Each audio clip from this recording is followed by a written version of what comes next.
प्राचीन काल की बात है। मगध देश की जनता में आतंक छाया हुआ था। अंधेरा होते ही लोग घरों से बाहर निकलने की हिम्मत नहीं जुटा पाते थे। कारण था अंगुलीमाल। अंगुलीमाल एक खूंखार डाकू था जो मगध देश के जंगल में रहता था। जो भी राहगीर उस जंगल से गुजरता था वह उसे रास्ते में लूट लेता था और उसे मारकर उसकी एक उंगली काटकर माला के रूप में अपने गले में पहन लेता था। इसी कारण लोग उसे अंगुलीमाल कहते थे। एक दिन उस गांव में महात्मा बुद्ध आए। लोगों ने उनका खूब स्वागत सत्कार किया। महात्मा बुद्ध ने देखा वहां के लोगों में कुछ डर सा समाया हुआ है। महात्मा बुद्ध ने लोगों से इसका कारण जानना चाहा। लोगों ने बताया कि इस डर और आतंक का कारण डाकू अंगुलीमाल है। वह निरपराध राहगीरों की हत्या कर देता है। महात्मा बुद्ध ने मन में निश्चय किया कि उस डाकू से अवश्य मिलना चाहिए। बुद्ध जंगल में जाने को तैयार हो गए तो गांव वालों ने उन्हें बहुत रोका, क्योंकि वे जानते थे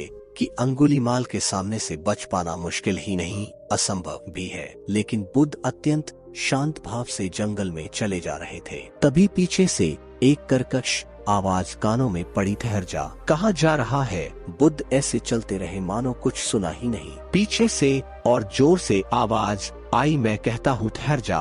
बुद्ध रुक गए और पीछे पलटकर देखा तो सामने एक खूंखार काला व्यक्ति खड़ा था। लंबा चौड़ा शरीर, बढ़े हुए बाल, एकदम काला रंग, लंबे लंबे नाखून, लाल लाल आंखें, हाथ में तलवार लिए वह बुद्ध को घूर रहा था। उसके गले में उंगलियों की माला लटक रही थी। वह बहुत ही डरावना लग रहा था। बुद्ध ने शांत व मधुर स्वर में कहा, मैं तो ठहर गया, भला तू कब ठहरेगा? अंगुलीमाल ने बुद्ध के चेहरे की ओर देखा।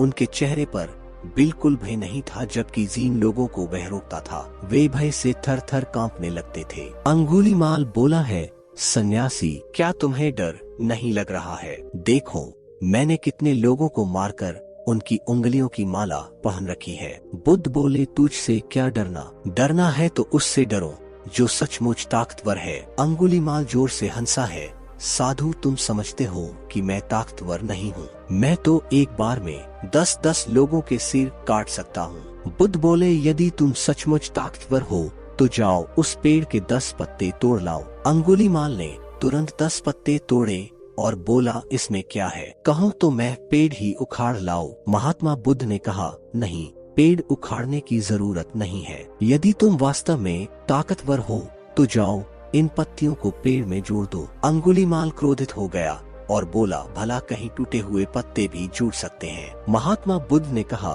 तुम जिस चीज को जोड़ नहीं सकते उसे तोड़ने का अधिकार तुम्हें किसने दिया? एक आदमी का सिर जोड़ नहीं सकते तो काटने में क्या बहादुरी है? अंगुलीमाल अवाक रह गया। वह महात्मा बुद्ध की बातों को सुनता रहा। एक अनजानी शक्ति ने उसके हृदय को बदल दिया। उसे लगा कि सचमुच उससे भी ताकतवर कोई है। उसे आत्मग्लानि होने लगी। वह महात्मा बुद्ध के चरणों में गिर पड़ा और बोला, है महात्मन, मुझे क्षमा कर दीजिए, मैं भटक गया था, आप मुझे शरण में ले लीजिए। भगवान बुद्ध ने उसे अपनी शरण में ले लिया और अपना शिष्य बना लिया। आगे चलकर यही अंगुलीमाल एक बहुत बड़ा साधु हुआ।